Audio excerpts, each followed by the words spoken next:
Every second, the United States national debt climbs higher and higher. As of today, it stands at over $36 trillion, a number so staggering it's almost incomprehensible. But how did we get here?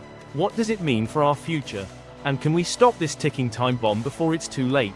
The origins of US debt. To understand the debt crisis, we must first look at its origins. The United States has been borrowing money since its founding in 1776.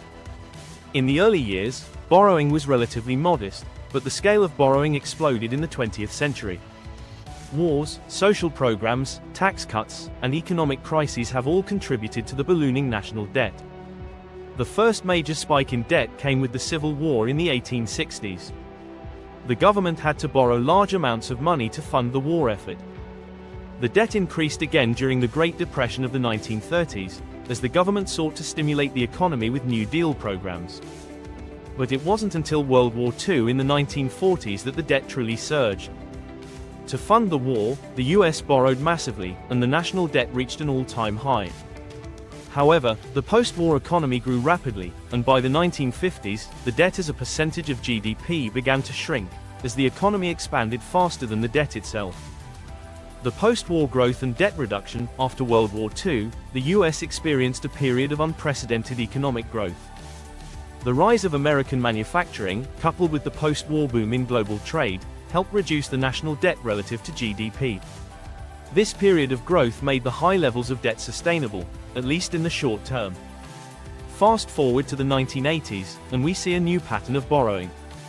The Reagan administration cut taxes, which led to a ballooning deficit. Though this was meant to stimulate economic growth, it also set a precedent for future deficits. The economy did grow, but not fast enough to offset the cost of borrowing. The rise of the debt in the 21st century. As the decades passed, the US continued to run deficits, and borrowing became the norm. The 2000s brought more tax cuts, but also two major wars, Afghanistan and Iraq. The costs of these wars, combined with the financial crisis of 2008, led to even more borrowing. But today, the situation is different. In the 1940s and 50s, the economy grew rapidly enough to outpace the national debt. Today, growth is sluggish. The US economy is much larger, but the debt has grown at an even faster rate. Now, with rising interest payments, the national debt has become an anchor, slowing the pace of economic growth and threatening future prosperity. What debt means for the future. Debt, when used responsibly, can fuel growth. Governments borrow to invest in infrastructure, education, and innovation. These investments can pay off in the long run, generating economic returns that make the debt more manageable. But when borrowing spirals out of control, it becomes a liability. The US government now spends over $1 billion every day just to pay interest on its debt. That's money that can't go to schools, healthcare, or defense. It's money that could have been used to address poverty, fix crumbling infrastructure, or support programs that help people find good jobs. The US is essentially living on borrowed time. As the debt grows, so does the risk of a fiscal crisis. If investors begin to lose confidence in the government's ability to repay its loans, they may demand higher interest rates. This would make borrowing even more expensive, and the cycle would accelerate. Higher interest payments would crowd out other spending, leading to even more borrowing. How it affects you and me. But the debt bomb doesn't just affect the government, it affects you, your family, and your future. Rising debt can lead to inflation, higher taxes, and cuts to essential programs like Social Security and Medicare. If debt continues to rise unchecked, there are only a few ways to address it: raise taxes, reduce spending, or a combination of both. Tax increases could hit everyone, from middle-class families to small businesses, reducing the money available for spending on goods and services. Spending cuts could result in fewer services for people who depend on them, particularly vulnerable groups. And here's the reality: the cost of servicing the debt is taking up a larger and larger share of the federal budget. In 2023, the US spent over $900 billion just to service its debt. This figure will only grow as interest rates rise and the debt grows larger. It's a vicious cycle that gets harder to break the longer we wait. The political challenge: so why can't we fix it? Part of the problem lies in Washington, D.C. Politicians often promise lower taxes and higher spending to win votes, but these policies only worsen the debt. The political will to make tough choices is often lacking. The easy answers are often the most appealing: cut taxes, increase spending, and tell voters what they want to hear. But these short-term fixes create long-term problems. We need to face the reality that the current path is unsustainable, and it will require difficult decisions to turn things around. Nearly 2/3 of federal spending goes to mandatory programs like Social Security and Medicare.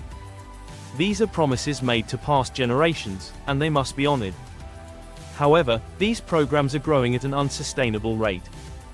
Without reforms, they will consume an ever-growing share of the budget, leaving less money for everything else, including national defense and infrastructure. Meanwhile, discretionary spending, everything from research and development to education, is shrinking. The budget is becoming more and more rigid, leaving less room for flexibility and innovation. The generational burden, and it's not just the politicians who are at fault. Younger generations are being saddled with the burden of today's debt. Today's children will inherit a nation where a growing portion of tax revenue goes just to paying off past debts. This has consequences for future prosperity. The choices we make now will determine whether younger generations face a future of austerity, with cuts to the programs they need most, or a more prosperous, debt-free future. Solutions to the crisis: reducing the debt requires a combination of solutions: cutting unnecessary spending, reforming entitlement programs, and perhaps even increasing taxes. It's not an easy fix, but there are paths forward. We could start by eliminating waste and inefficiencies in government spending. We could consider raising the retirement age for Social Security and Medicare, adjusting benefits for higher income earners, and ensuring that healthcare programs are more sustainable. We also need to grow the economy. A stronger economy generates more tax revenue, which helps reduce the debt burden.